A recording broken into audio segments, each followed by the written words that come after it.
Tito Alan and Ate Leah,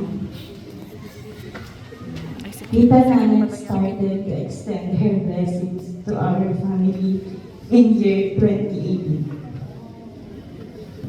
She provided my monthly school allowance. At napakalaking tulong po iyon sa aking pamilya. Especially po, wala pong permanenteng trabaho ang aking mga magulang. At nag-i-start pa lang po yung trabaho ng aking ate.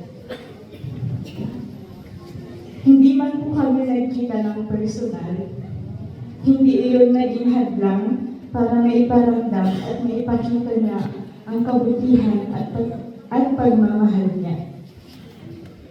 Alam ko hindi madaling tumulong, lalo na sa isang hindi mo pa nakikilala o nakikita.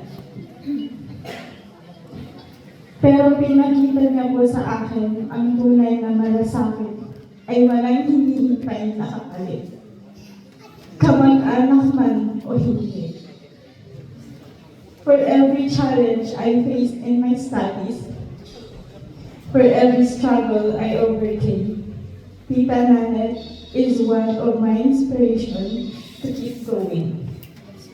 And even though she is no longer with us, she will always remain alive in my heart.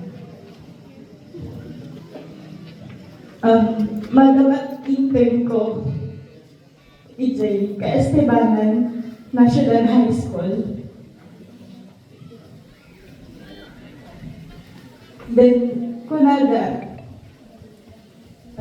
mapantaywan ba Tita Beth? Then, in-ask ko ni mamang ko no, apay mapanda. Kula di ba ka,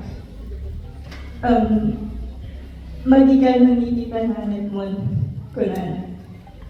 That time, ay sagsakit na ko 1 week.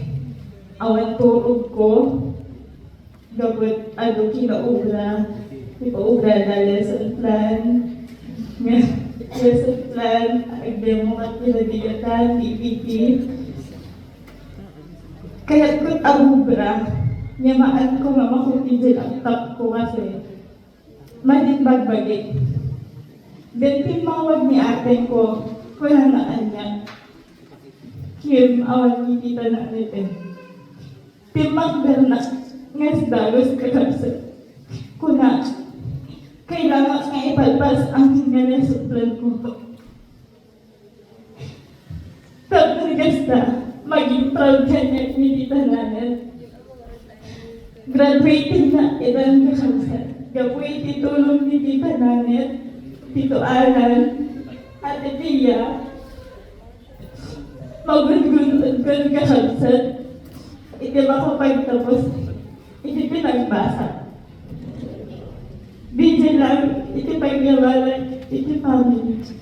Na-impon na rabi na yung aming tanong.